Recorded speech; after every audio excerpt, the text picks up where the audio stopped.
everyone, this is James Enopia, and for today's video we will talk about the acceleration of globalization, the 5 escapes of globalization. First, let us define globalization. So what is globalization? In an anthropological sense, globalization is an intensification of global interconnectedness, suggesting a world full of movement and mixture, contact and linkages, and also persistent cultural interaction and exchange. Now, let's talk about the 5 escapes of globalization. First, we have here the ethnoscape. Ethnoscape refers to the flow of people across boundaries. While people such as labor migrants or refugees travel out of necessity or in search of better opportunities for themselves and their families. Leisure travelers are also part of this escape.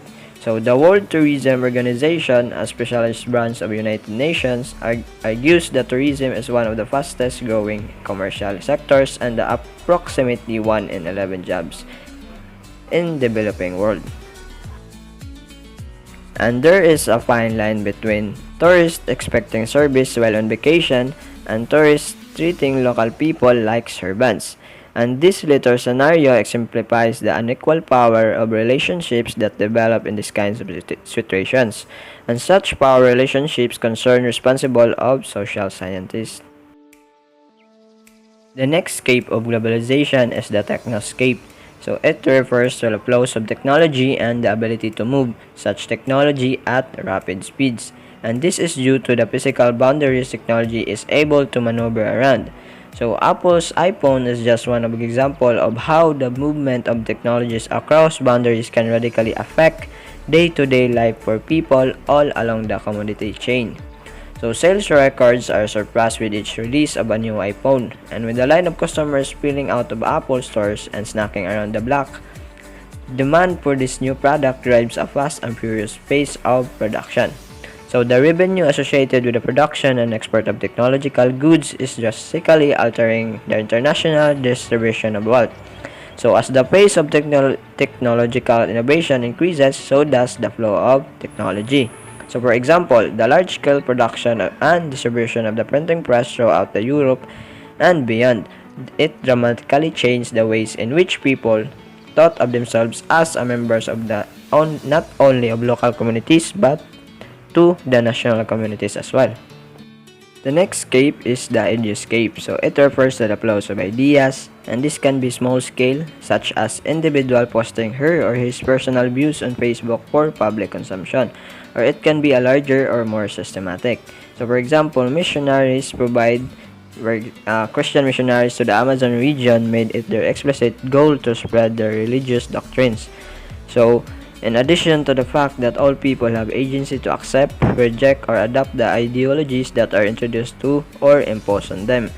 And the structure of the language spoken by the Piraha makes it difficult to provide direct translations of the gospel. Financescape. So financescape refers to the flow of money across political borders. Like the other flows discussed by Apadoray, this phenomenon has been occurring for centuries. For example, the Spanish conscripted the indigenous laborers to mine the silver veins of Potosi mines of Bolivia, and the vast riches extracted from this region were used to pay Spain's debts in Northern Europe, and the pace of global transfer of money has only accelerated, and today's transaction in the New York Stock Exchange, the Nikkei Index, and other such finance hubs have nearly immediate effects on economies around the world. And the last scape is the mediascape. So mediascape refers to the flow of media across borders. In earlier historic periods, it could take weeks or even months for entertainment and education content to travel from one location to another. From telegraph to the telephone, and now the internet and other digital communication technologies like media are far more easily and rapidly shared regardless of geographic borders. For example, the Brazilian telenovelas may provide entertainment on long-distance African bus trips.